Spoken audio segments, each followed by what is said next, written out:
সংসারে থেকে কিভাবে তুমি ভগবানকে লাভ করতে পারো বলছেন শ্রীমৎ রাম ঠাকুর। রাম ঠাকুর বলছেন যে ভগবত ভক্তি ভিন্ন এই সংসার থেকে ত্রাণের আর কোনো উপায় নেই। তুমি এইটি জানবে এবং এইটি জেনে সর্বদা এই কথাটা হৃদয়ের মধ্যে তুমি জাগিয়ে রাখবে যে ভগবানের প্রতি যথেষ্ট ভক্তি এবং তাকে সব সময় তার কথা ভাবা, তার কথা চিন্তা করা, তার কথা মনন করাই সহজ উপায়। উনি বলছেন কেবল নাম করো, নামেই সকল অবস্থা দেখবে স্থির করে দেবে এবং জানবে যে এই অসার আত্মীয়তা পথের পরিচয় মাত্র জানবে। এই যে তুমি এত লোকের সঙ্গে মেলামেশা করছো, অনেক লোকের সঙ্গে তোমার পরিচয় হচ্ছে, হচ্ছে ওঠা বসা হচ্ছে, এটা জানবে যে তুমি যেই এই পৃথিবীতে এসে তোমার যে একটা অভিনয়ের জগৎ আছে, তুমি যে এই যে নিত্য প্রতিদিন যে তুমি এই কাজ করে যাচ্ছ, তুমি যে একটা অভিনয় করে যাচ্ছ এখানে এসে, এই অভিনয় করতে গেলে কিছু লোকের প্রয়োজন হয়। সেই সমস্ত পরিস্থিতি এবং লোকের সঙ্গে যে মিশছ, এটা তুমি জানবে যে এই পথের পরিচয়, এতে ছাড়া আর কোনো পরিচয় তোমার জানার প্রয়োজন নেই। তোমাকে মিশতে গেলে এই পরিবেশ বা পরিচিতি বা কিছু লোকজনের সঙ্গে তোমাকে পরিচয় করতে হবে, মিশতে হবে পরিস্থিতি। এই পরিস্থিতিগুলো জানবে যে তোমার আগেই নির্দিষ্ট আছে, তুমি শুধু কর্মটা করে যাচ্ছ। তাই বলছে যে এমন ভাব রাখো মনের মধ্যে যে তুমি কর্তা না। এটি তোমাকে জানার খুব প্রয়োজন আছে যে তুমি কর্তা না, তুমি এই পৃথিবীতে কিছু কাজ করতে এসছো। তোমার জন্মসূত্রে তোমার গত জীবনের প্রারব্ধের জন্য তোমার কিছু কর্তব্য নির্দিষ্ট হয়েছে, সেই কাজগুলি তুমি করতে এসছো। এই কাজগুলো করার সময় শুধু ভগবানকে স্মরণ রেখে তুমি শুধু সেই কাজগুলো করে যাও।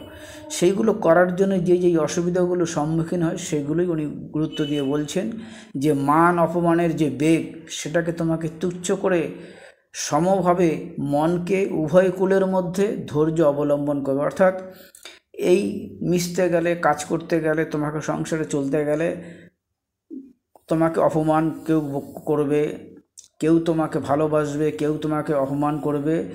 তোমার এই দুটোকেই তুমি গুরুত্ব দেবে না। তোমাকে যে সমীহ করবে সেটা, তাতেও তোমাকে লাফিয়ে উঠতে হবে না।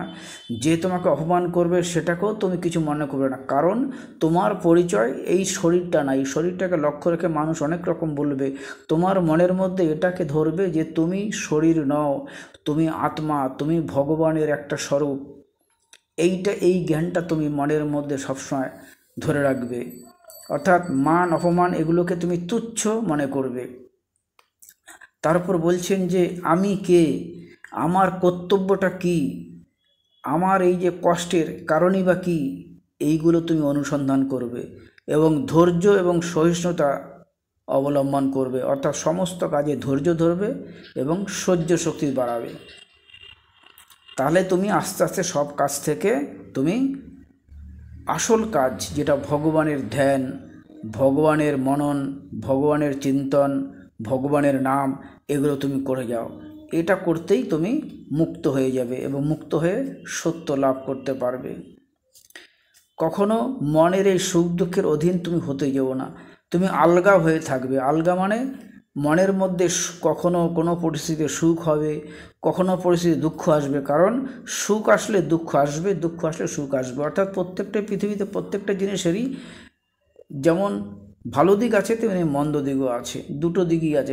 এই দুটো দিককে তুমি সমানভাবে মনে করে চলবে। আনন্দে উৎফুল্ল হয়ে, খুব উৎফুল্ল হওয়ার প্রয়োজন নেই, দুঃখেও তুমি ভেঙে পড়বে না। জানবে যে এই পরিস্থিতিগুলো আসবে, তোমার পূর্ব নির্দিষ্ট, তোমার যেটা কাজ তুমি সেটা ভগবানকে শুধু স্মরণ করে সেই কাজটা করে যাবে।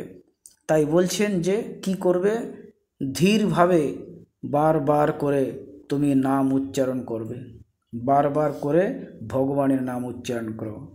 এইভাবে যদি তুমি ধীরভাবে ভগবানের নাম উচ্চারণ করতে থাকো, তাহলে দেখবে তোমার যে বায়ু চলাচল করছে শরীরের মধ্যে, সেই বায়ু আস্তে আস্তে স্থির হবে এবং বায়ু স্থির হলে তোমার মনও দেখবে চঞ্চল মন স্থির হয়ে যাবে। এই মনকে যদি, চঞ্চল মনকে তুমি যদি একবার স্থির করতে পারো, তাহলেই আস্তে আস্তে দেখবে তোমার ভগবানের প্রতি নির্জন জায়গায় তুমি বসে তুমি তখন কি করবে, ভগবানের নাম জপ করবে। ভগবানের নাম জপ করতে করতে তার চিন্তা করবে, তার রূপ, তার সে কীরকমভাবে বসে আছে, তার পায়ের দিকে মন রাখো, তার পা থেকে আস্তে আস্তে মাথা পর্যন্ত ভগবানের তুমি যে রূপে তাকে দেখতে চাও সেই রূপ তাকে তুমি ধ্যান করো, সেই রূপে তার নাম করো আর তার ধ্যান করো। আর তোমার প্রারব্ধের জন্য বাইরে যা যা ঘটে যাচ্ছে তাকে তুমি কখনো গুরুত্ব দেবে না। উনি সবসময় বলছেন যে সর্বদা ভগবানের উপরে তুমি নির্ভর করো, সবসময় ভাগ্যফল ভোগের দ্বারা ভোগ ত্যাগ করে নিত্যানন্দ পদ লাভ করো। অর্থাৎ তোমার ভাগ্যে যা আছে সেটা হবেই, খারাপ হলেও হবে, ভালো হলে হবে, ওটাকে নিয়ে তুমি বেশি মাথা ঘামাতে যাবে না। তোমার যেটা কাজ সেটা তুমি ভগবানের উপর সমস্ত কিছু নির্ভর করো এবং ভগবানের উপর ছেড়ে দাও, সারেন্ডার করো ভগবানের উপর। তার নাম শুধু নিরন্তর নাম জপ করে যাও। নিরন্তর নাম জপ করলে তখন উনি নিশ্চয়ই তোমার সঙ্গে থাকবে। নাম এবং নামই হলো অভিন্ন। অর্থাৎ যে নাম করছো তুমি, নাম করতে করতে তুমি নামীকে পেয়ে যাবে। অর্থাৎ তুমি যাকে ডাকছো সেই ভগবানকেই তুমি পাবে।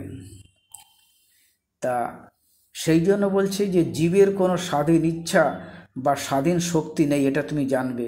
সবই কিন্তু সেই ভগবৎ শক্তিতেই চালিত হয়, এই ভাবটাকে সবসময় তুমি জানবে যে আমি কিছু করি না, ভগবানের কাজই আমরা করছি।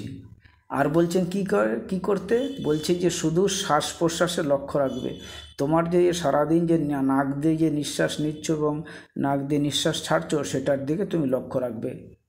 তুমি যদি এই শ্বাস প্রশ্বাসের দিকে মনোযোগ দিয়ে লক্ষ্য রাখো না, তাহলে দেখবে যে নাক দিয়ে যে শ্বাস প্রশ্বাস যায় এটার দিকে মনোযোগ রাখতে রাখতে মনটা শান্ত হবে। আর মন শান্ত হলেই সেই মন দিয়ে ভগবানের নাম জপ করলে তখন সেটা ভগবানের কাছে পৌঁছাবে, ভগবানের দুয়ারে পৌঁছাবে এবং ভগবানকে তুমি লাভ করতে পারবে। তাড়াতাড়ি করে তুমি ভগবানকে পাবে। কারণ যত মন শান্ত হবে তখন অন্য বাইরের পরিস্থিতি, বাইরের কোনো কিছু তখন আর তোমার ভালো লাগবে না। তখন তুমি অন্তরের ভিতরে ঢুকবে, ভগবানের সান্নিধ্য লাভ করার চেষ্টা করবে, চোখ বুজে তার নাম করবে। তার নাম যখন করবে তখন তার রূপটি তোমার চোখের সামনে উদ্ভাসিত হবে। প্রথমে তুমি তার পায়ের থেকে ধ্যান করো ভগবানের পাটি কীরকম, তারপর আস্তে আস্তে নাভিতে, তারপর আস্তে আস্তে বুকে, তারপর উপরে উঠতে উঠতে ভগবানের চোখ বাবা তোমার দিকে তাকিয়ে আছে অভয় হস্ত দিয়ে, সেই রূপে ধ্যান করো। এইভাবে ধ্যান করো। অনেক সময় মন চাইলে ধ্যান না করতে চাইলে তুমি চেঁচিয়ে কীর্তন করতে পারো। যেটা তোমার মন চায় সেইভাবেই তুমি ভগবানের মনন এবং ভগবানের তুমি ধ্যান করো। আর প্রারব্ধে যা আছে তা হবেই, এটাতে কেউ রক্ষা করতে পারবে না। যেটা হবে প্রারব্ধ হয়ে যাক, কারণ যে কাজ তুমি করেছো আগে সেই কাজের জন্য সেই ফল জমা হয়েছে, সেই ফলটা ঘটতেই হবে। আর প্রারব্ধের মধ্য দিয়ে কর্মফল শেষ হয়। তা প্রারব্ধে ভালো হোক মন্দ হোক ওটাতে তুমি বেশি বিচলিত হয়েও না। তুমি জানবে এইগুলো তোমার কর্মের ফল হিসাবে এই জীবনে এগুলো ঘটছে। তুমি শুধু যেটা কাজ তোমার সেটা হলো ভগবানের উপরে সম্পূর্ণ মনোযোগ দিয়ে ভগবানের উপর সব কিছু ছেড়ে দিয়ে তুমি চলবে। আর সমস্ত কাজের আগে তাকে জানাবে। তুমি খেতে যাচ্ছ তখন ভাববে যে আমি ভগবানের প্রসাদ খাচ্ছি।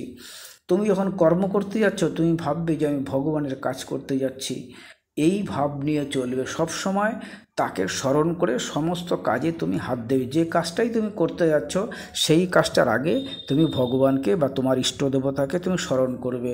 শুধু এই সহজ পদ্ধতিগুলো মেনে চললেই তুমি ভগবানকে সহজেই তুমি লাভ করতে পারবে। অর্থাৎ যে তুমি খেতে যাচ্ছ সেটাও তুমি জানিয়ে খাবে যে ভগবান আমি এটা গ্রহণ করছি, এটা তোমার প্রসাদ। যদি পারো ভগবানকে দিয়ে গ্রহণ করো। কৃষ্ণ ভক্তরা সবসময় ভগবানকে যা খায় সেটা ভগবানকে আগে দেওয়া হয়, ভগবান সেটা গ্রহণ করেন, তারপরে প্রসাদ স্বরূপ সেই খাবারটা কৃষ্ণ ভক্তরা গ্রহণ করে।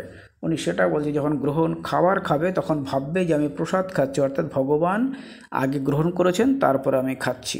সেই খাবার খেলে কখনো শরীরে রোগ হবে না। সেই খাবার খেলে শরীর মন সুস্থ হবে, শরীর মন শান্ত হবে। নাহলে শরীর উত্তেজিত হয়ে যাবে। উত্তেজিত খাবার খাওয়া, যারা যোগ এবং সাধনার লাইনে আছে তারা কখনো উত্তেজক খাবার খাবে না। তা তাই বলছে যখন তুমি খাবে ভাববে ভগবানের প্রসাদ খাচ্ছি, যখন ঘুমাবে তখন ভাববে যে আমি ভগবানের কোলে মাথা রেখে ঘুমালাম। অর্থাৎ তোমার প্রত্যেকটা কাজে যেন তোমার ভগবান সাক্ষী থাকে, এই মনোভাব নিয়ে থাকো। অফুরন্ত বল পাবে তুমি, তোমার মন এবং শরীর জুড়ে অফুরন্ত বল হবে। যখন ঘুমাবে তখন ভাববে ভগবানের চরণ পদ্ম পাশেই আমি ঘুমাচ্ছি, প্রভু তুমি আমার মাথার পাশে বসে থাকো, আমি তোমার কোলে মাথা রেখেই ঘুমাবো। আবার সকালে যখন জেগে উঠবে তখন প্রথমেই চোখ খুলেই ভগবানকে, যেরকম তোমার মূর্তি দেখেছ ভগবানের মূর্তিটিকে আগে চোখের সামনে এনে ধ্যান করবে, তাকে প্রণাম জানাবে এবং বলবে যে প্রভু তোমার অনেক কৃপা যে আমি এই সকালটা নতুন একটা সকাল পেয়েছি। কারণ লক্ষ লক্ষ মানুষ প্রতিদিন, প্রায় 10 লক্ষ মানুষের বেশি পরের দিন সকাল দেখতে পায় না। সেই জন্য প্রতিদিন সকালে উঠে ভগবানকে একবার স্মরণ করবে, প্রভু আমি আজকে নতুন সকাল দেখার সুযোগ পেয়েছি তোমার জন্য, এবং তোমার জন্য এই সুযোগ পেয়েছি আরও একটু বেশি তোমার জন্য নাম জপ ধ্যান করতে পারবো। এই রকম মনোভাব নিয়ে চলবে। প্রত্যেক কাজে তাকে সাক্ষী রেখে কাজ করতে যাবে। যে কাজটাই তুমি করছো তাকে একবার জানিয়ে করো যে প্রভু আমি এটা করতে যাচ্ছি, তুমি এই কাজে আমার সঙ্গে সহায় হও। এই ভাবটি নিয়েই চলো। শুধু এই ভাবটাকে তুমি বজায় রাখো। প্রত্যেক কাজে যদি মন্দ হয় তাতেও তিনিই আছেন, যেটাতে ভালো হবে সেটাতেও তিনি আছেন। প্রত্যেক জীবে তিনি আছেন, প্রত্যেক প্রাণীতে তিনিই আছেন। অর্থাৎ তিনিই একবার মন্দ করাচ্ছেন, তিনিই একবার ভালো করাচ্ছেন। এইটিই তুমি মনের মধ্যে ধরো। মন্দের মধ্যেও তিনি, ভালোর মধ্যেও তিনি। তোমার কর্মফল অনুযায়ী সেইভাবে করে ফিরে ফিরে আসবে। তোমার কর্ম হবে তাকে শুধু স্মরণ রেখে সমস্ত কর্মে সকাল থেকে সন্ধে পর্যন্ত করো। ঘুমোতে যাওয়ার আগে বলো প্রভু যদি আমার কিছু অন্যায় হয়ে থাকে যেন আগামী দিন সে অন্যায়টা আমি আবার রেকটিফাই করতে পারি, তুমি আমাকে সেই ক্ষমতা দিও। এই স্মরণ মরণ রেখে তুমি যদি জীবন ধারণ করতে পারো তাহলে অচিরে এই জীবনেই তুমি লাভ করতে পারো ভগবানকে। এই হলো শ্রী শ্রী রাম ঠাকুরের সহজ বাণী। এইটি আপনাদের সামনে তুলে ধরলাম। আপনাদের কারো ভালো লাগলে চ্যানেলটা সাবস্ক্রাইব করবেন এবং আপনার আত্মীয় স্বজন বন্ধু বান্ধবের কাছে এটা পৌঁছে দিন। কারণ রাম ঠাকুরের অনেক ভক্ত আছে যারা রাম ঠাকুরকে খুব ভালোবাসেন এবং তারা রাম ঠাকুরের বাণী শুনতে খুব আগ্রহী। তাদের কাছে পৌঁছে যাক এই কথা, এটা বলে আপনারা সবাই ভালো থাকুন। রাম ঠাকুর আপনাদের সকলে সহায় হোক, এই বলেই শেষ করছি।